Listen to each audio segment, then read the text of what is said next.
Move, lady, this ain't a nail salon. His boot hit her thigh. She hit the bench.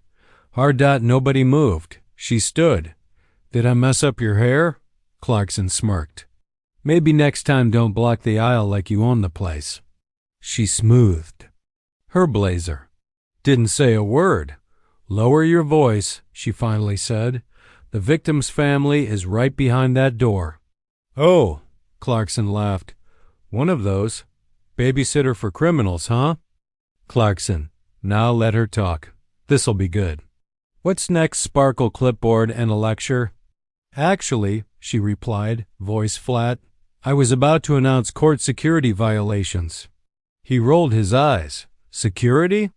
You? Have zero authority in this room. She tilted her head. Don't I? Judge Reinhardt finally cleared his throat.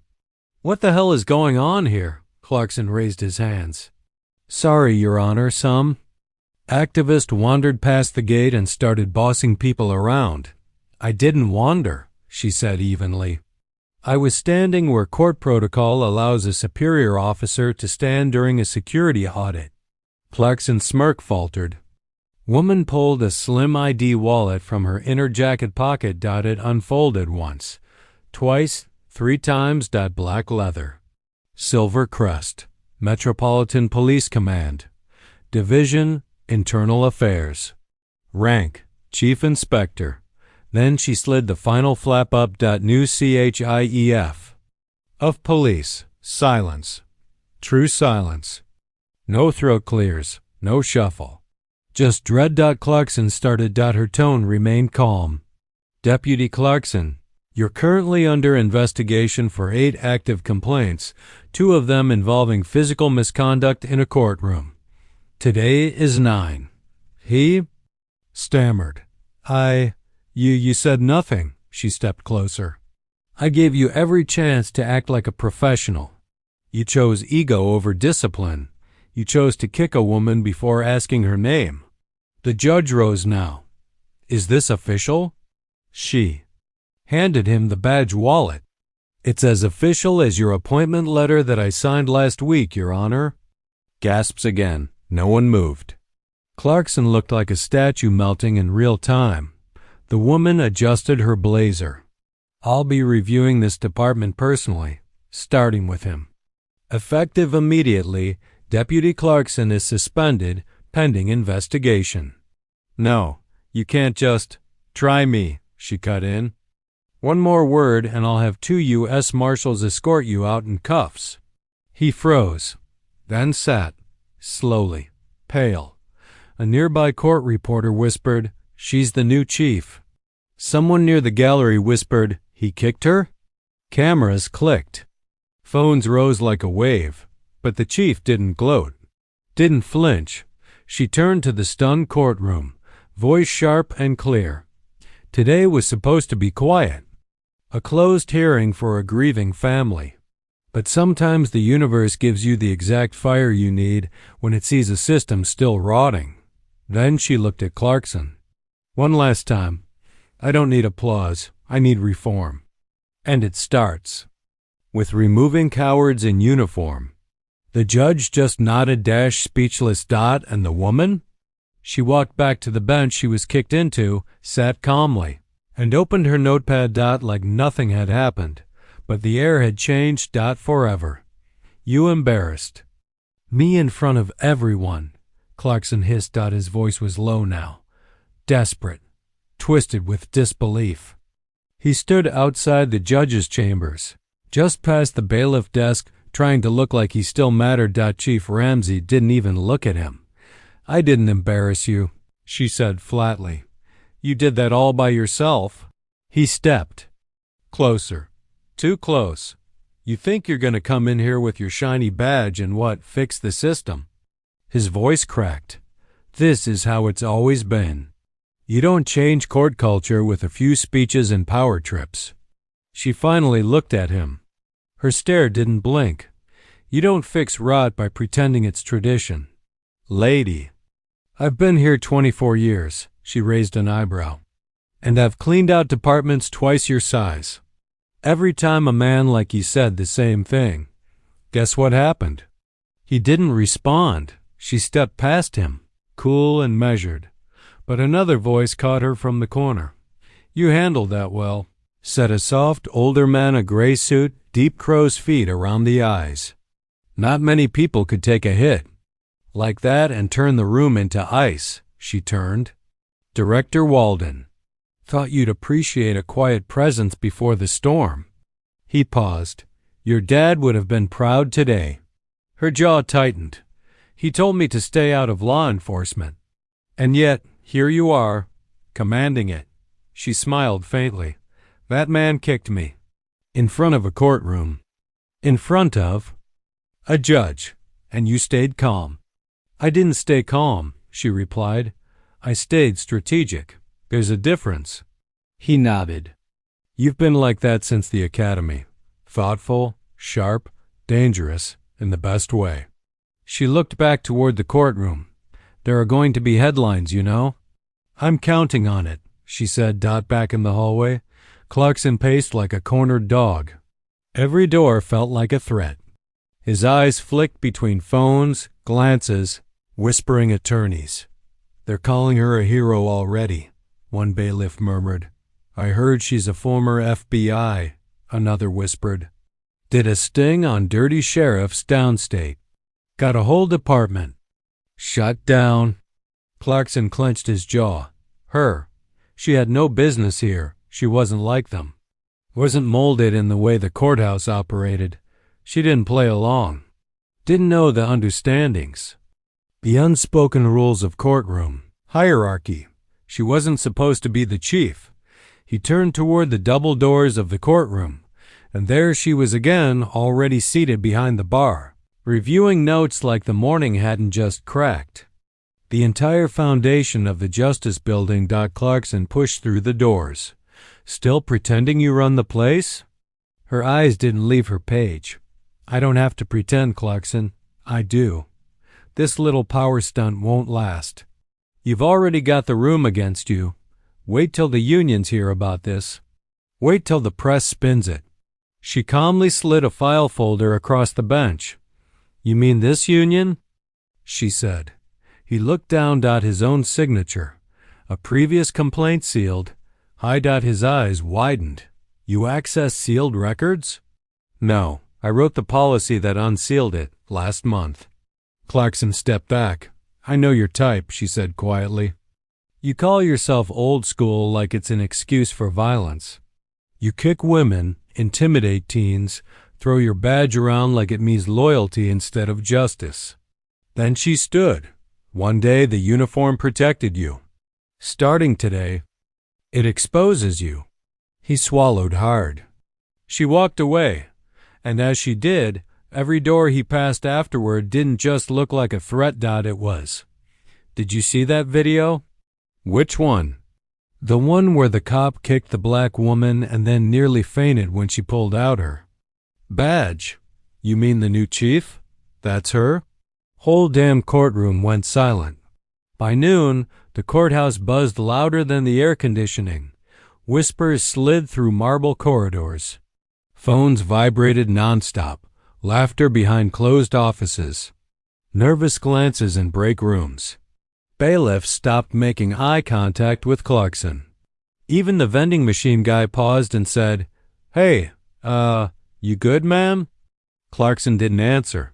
He sat in the lower-level locker room, staring at the concrete floor.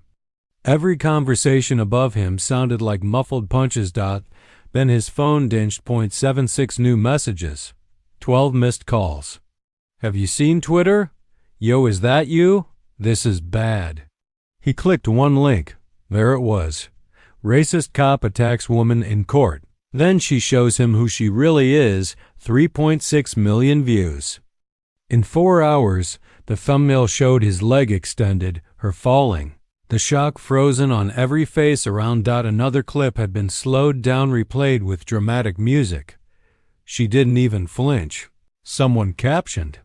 She just stood up and destroyed him. He slammed the phone face down on the bench. Upstairs, things were different. The court intern who'd posted the original clip, Natalie, Barely 22 was still shaking. Her phone wouldn't stop buzzing. She'd only meant to send it to her sister. Instead, her account had exploded. 25K followers overnight. Dozens of media DMs. She peeked around the hallway, half expecting security to tackle her. But instead, Chief Ramsey walked up beside her. No noise, no spotlight, just quiet authority. You posted it? Natalie froze. I'm sorry, I didn't mean to go viral. Don't apologize, Ramsey said softly. You told the truth. That matters more than fear. Natalie nodded, stunned. Next time, the chief added, blur the victim's face. Not everyone wants to be famous for surviving. I will, Natalie promised. I really admire what you did. Ramsey gave a tiny smile. Then stay in law. We need fewer cowards and more cameras. By afternoon, the DA's office called a meeting. Damage control, the assistant D muttered as staff filed in. Damage to who? Someone whispered. She didn't do anything wrong. That's the problem, said another. She did everything right, in public. Behind a tall table, the DA looked exhausted. I'm not here to defend Clarkson, he started. But we need to be clear, this chief is here on an appointment. Not by vote, not by department backing. A few side eyes, she bypassed the usual systems. And she's stirring trouble in a fragile building. A senior attorney raised her hand. You mean she's exposing who's already been stirring trouble? For decades, the DA hesitated. I'm saying this building runs on relationships. If she burns them too fast, we all go down with her. Meanwhile, the public had already chosen sides. One comment thread read, she didn't raise her voice, didn't pull rank. Just showed the badge. That's power. Clarkson deserves worse. This system protects monsters. She's the reason. I believe in justice again. But others hit back harder. She ambushed a decorated officer. That was a setup. Another diversity hire playing hero. She's the real threat here. And in the silence between those voices, Chief Ramsey sat alone in her office. Reading every word. And remembering every bruise she never spoke about. She's too aggressive. She bypassed protocol. This is not how we handle discipline. The council chamber echoed with clipped words and clenched jaws. Mahogany desks, leather chairs, men in ties. Half of them had never stepped into a courtroom since law school. Councilman Drucker leaned forward, voice coated in faux concern. With all due respect, she publicly humiliated one of our longest-serving deputies. It makes the department look chaotic, another nodded. We can't have the media running with this narrative. It makes us look divided. The mayor tapped his pen slowly. What's the actual accusation against her? Silence. She exposed misconduct on tape, said Councilwoman Elaine. She followed policy. Clarkson kicked a civilian in open court. The only embarrassment is that it took a video for us to care. Drucker scoffed. Come on, Elaine. It's not just about one kick. She came in like a wrecking ball. Changing protocol, opening sealed cases, making enemies. She's doing her job. No, he snapped. She's building a spotlight. This is about politics, not justice. The mayor's voice cut in sharp. Gentlemen, the public's with her. Every news cycle is using phrases like calm under fire, zero tolerance for corruption, and long overdue shift. We attack her now, we look like the problem. Drucker leaned back, smirking. Then we go subtle. That afternoon, Ramsey's inbox flooded. Policy breach inquiry EA unit overreach? Please review your chain of command. Meeting request. Union Council wants pre-clearance. For future actions. Each message carefully worded. Each one a trap. Her assistant knocked. There's Talk HR Review Board. Pressuring the mayor to revoke your access to sealed personnel records. Ramsey didn't blink. Let them. The assistant hesitated. You sure? She turned in her chair. Tell me something. Yes? If someone punches a hole in a wall and paints over it, did the building get fixed? No. Exactly. The courthouse isn't crumbling because of me. It's crumbling because I pulled back the paint. Downstairs, Clarkson wasn't finished. He stood with two other deputies in the armory locker room, arms crossed. She wants to play chief? Fine. Let's see how she handles pressure. You thinking internal push? No, Clarkson muttered. Worse, paperwork. Flood her with it. Forced delays, misfiled reports, quiet resistance. Slow the machine. Exactly. He smiled. Let's see how long she keeps her little hero act up when every door jams and no one picks up her call. But what Clarkson didn't know, Ramsey already expected it. At 6:14 p.m., she stood in the empty hallway just outside records. Lights flickered faintly. Faint buzz from old wiring. She waited. One door creaked open. A janitor stepped out, older, small-framed, limping slightly. You're late, Ramsey said softly. Got stopped, he said. They asked why I was heading to records this late. Sighed I was probably messing something up. She smiled faintly. You have the log? He handed her a file, thin but sharp. Every complaint hidden. Every sealed memo. Every case buried under clerical errors. All cross-linked and copied. You understand, she said carefully. Once this leaks. Ma'am, he said. My daughter got stopped by that same cop last year. Threw her out of her car, said she looked too rich for that neighborhood. No ticket, just fear. He looked up. Whatever happens to me, make sure he answers for her. Ramsey nodded. And tucked the file into her inner jacket pocket. Like a blade. Why is the barrel file missing? That one question shattered the room's rhythm. Assistant De Valeria stood frozen, her laptop halfway closed. The clerk beside her blinked. It was filed last week. Then why is the Deanna log gone? And the victim interview? This is a capital case. We're in pretrial. If this file disappears, the judge throws out the assault charges. The room tensed. Clarkson? Valeria barked. You were on evidence delivery. Don't pin this on me, he shot back. I dropped the file in records, same as always. Ramsey's voice came from the door. No, you didn't. Every head turned. She stood there holding a duplicate of the file, because I intercepted it myself. Valeria's jaw clenched. What? It was rerouted, intentionally misfiled. Placed under a closed traffic citation from 5 years ago. That's a tactic used when you want a file to legally vanish but still check off the delivery log. The room went still. Clarkson chuckled. You expect anyone to believe that? Ramsey dropped a second folder on the desk. Here's the record's camera footage. You never delivered it. You walked to the opposite wing entirely. Valeria reached for the folder. You had a chance, Ramsey said to Clarkson, to step back. To let the investigation proceed without interference.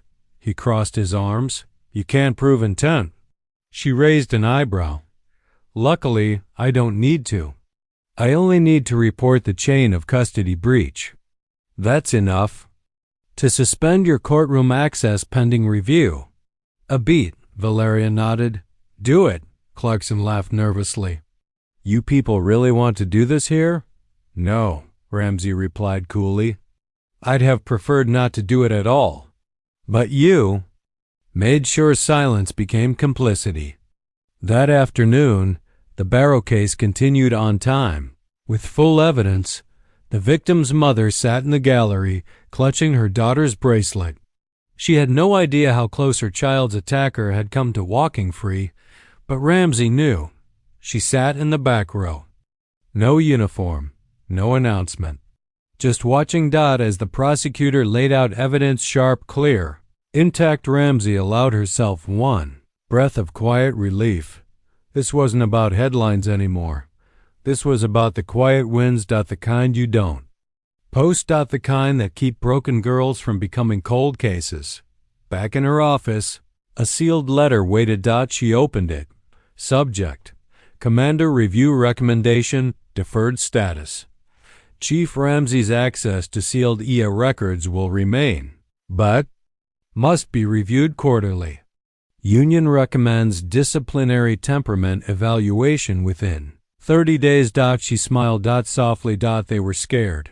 Not of her badge. Not even of her voice, but of the quiet way she kept winning. Later that week, a new folder landed on her desk. It wasn't misfiled. Wasn't hidden. It was sent anonymously. Inside, a list of courthouse staff who'd quietly backed her with signatures supporting her reforms. Janitors. Bailiffs. Typists. 2 assistant DAs. A single judge. No spotlight. Just names. Just a whisper from the undercurrent. We see you. Keep going. She closed the folder.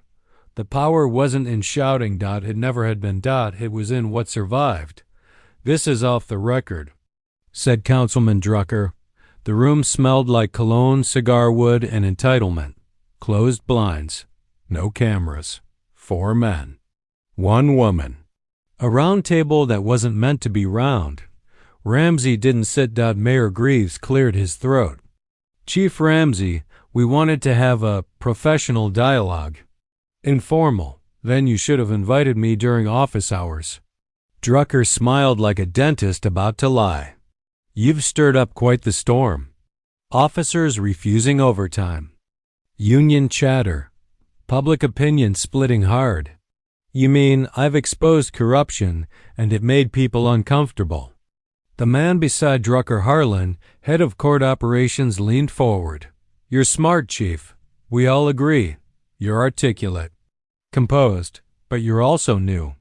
And you're burning a lot of bridges before you even learn the street names." She met his gaze. "Maybe it's time the streets got renamed." Drucker laughed, shaking his head. "Look, we brought you in because we needed reform, but controlled reform. What you're doing, it's reckless. We're asking you to slow down." "No," she said. They blinked. "No?" Greaves repeated. "I wasn't brought in," she said coldly. "I was appointed by the state. You didn't want me. You inherited me." She stepped forward, and since that day, every threat, every delay, every sabotage attempt has come. From this room, Drucker raised his hand. "No one's threatening you." She smiled without warmth. "You don't have to. I already know how you work. Pressure, isolation, reviews, whisper campaigns. Drown me in bureaucracy until I fold." She pulled out a single envelope, placed it on the table. "What's this?" Harlan asked. "Evidence of a ghost payroll scheme that's cost this courthouse $2.4 million in 10 years. Over 30 fake overtime entries, all tied to officers in Clarkson's unit." The room went still. "Couldn't be," Drucker muttered. That was reviewed already." Ramsey nodded. "I re-reviewed it." Greaves narrowed his eyes. "If you go public with this—" "I won't," she interrupted. "Not yet." The room exhaled. "Because I want one thing first," she added. They stiffened. "And what's that?" Harlan asked slowly. Her voice dropped like a blade. "Every sealed complaint on my desk by Friday. Every EA record that's been locked for review opened, and Clarkson fully suspended without pay. Or this goes to the state, the press, and every mother whose daughter never got justice in this building." Drucker's voice dropped. "You're bluffing." "I never bluff," she said. "I prepare." Harlan's jaw worked. "Do you really think you can change this entire system?" Ramsey leaned in. "I don't need to change the system." She tapped the folder. "I just need to show the world what it already is." Later that night, she sat in her office, quiet, alone. Across the city, Drucker was already on the phone with a fixer. Greaves was erasing old voicemails.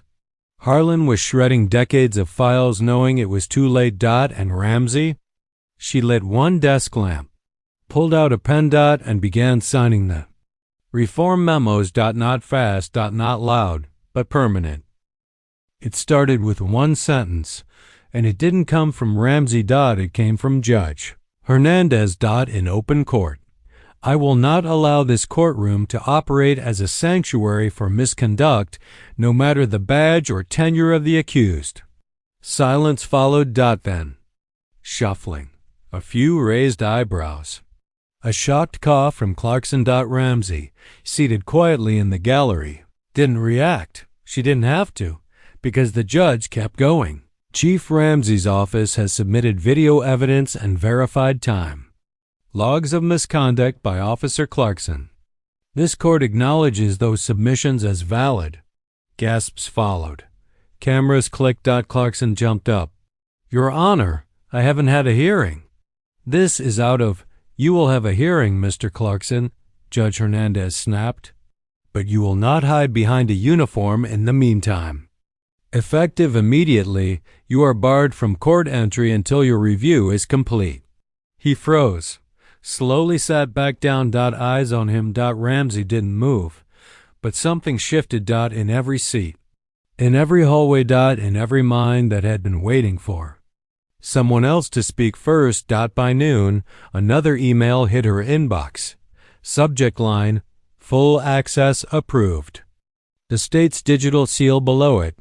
Legal clearance for every internal affairs record she'd requested. Unsealed. Her hands. She stared at the screen, then turned to the glass wall behind her, where her reflection looked tired but unshaken. Her assistant knocked once. There's someone here to see you. Says you helped her years ago, and she wants to help now. Ramsey blinked. Who? A moment later, a woman stepped in. Mid-40s, braids down her back, a fire in her eyes that didn't burn hot but steady. You don't remember me. Woman said, I remember every witness, Ramsey replied. You held my hand outside that courthouse in Charleston, the woman said, when they told me my son's case wasn't strong enough. Ramsey exhaled slowly. I remember you? You told me that justice is slow because it has to be louder when it finally speaks. The woman stepped forward. I teach now. And I tell my students about that moment. Ramsey swallowed. Why are you here? The woman smiled. To say thank you. And to tell you some of us aren't afraid anymore. Some of us are ready to speak too. She handed over a flash drive. Statements. Internal letters. Court reports. All things no one ever thought mattered. Ramsey took it. Held it. And for the first time since this started, she let herself breathe.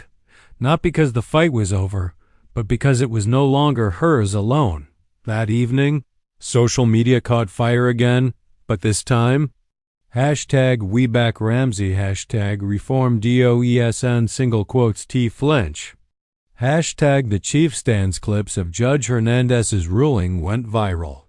A voice thread started, tell us what Ramsey changed in your department. Hundreds responded. A former bailiff, a retired prosecutor, a janitor, and one line kept repeating. She didn't scream. She just never stopped walking forward. The ripple didn't start with headlines. It started in smaller places. An anonymous resignation letter posted on the precinct bulletin board. Can no longer be part of a system that punishes truth and rewards silence. I joined to protect, not to cover. Then came a change in the courtroom dress code, an end to the decorated priority seating for high-ranking officers. Then, a memo from the Office of State Ethics. Ramsey's chain of command bypass policy is being studied as a model for internal complaint handling across 5 counties. In 1 month, she'd turned a silent courtroom into a megaphone. At a local middle school, a group of 8th graders presented their final projects. The prompt? Modern role models in justice. One girl, 13, stood proudly in front of the whiteboard. My hero isn't loud. She doesn't have TikTok. She doesn't yell in her speeches. She just stands still while the world moves around her, and somehow that makes everyone listen. She clicked the projector. A photo of Chief Ramsey, calm, focused, mid-sentence in front of a courtroom door. She's proof that you don't have to scream to change everything. The girl said, back at the courthouse, another surprise arrived. Manila envelope on Ramsey's desk. Inside, a handwritten apology. From one of the older judges. You made me rethink my silence. I never kicked anyone, but I let too many get kicked while I said nothing. I see you now. And I'm sorry. Judge Arm Kleinschie folded the letter carefully, placed it in a drawer next to a worn patch from her First Academy uniform. No ceremony. Just memory. But not all ripples were soft. In the shadows, pressure built. Clarkson was off the grid. No badge, no salary. Pending investigation, but not idle. He sat in a dim booth at a backwater bar 40 miles outside the city, talking to two men in faded uniforms, old friends, loyal to old rules. She's trying to erase us, Clarkson growled. Everything we've built. Everything we held together when no one else had the guts. One man leaned in. You want us to leak something? No, Clarkson said. Not yet. He tapped a thick envelope on the table. First, we hit her where it hurts, not with lies. He smiled coldly, with truth no one ever dared say out loud. That night, Ramsey's office phone rang. Unlisted. She picked up. No voice on the other end. Just breathing.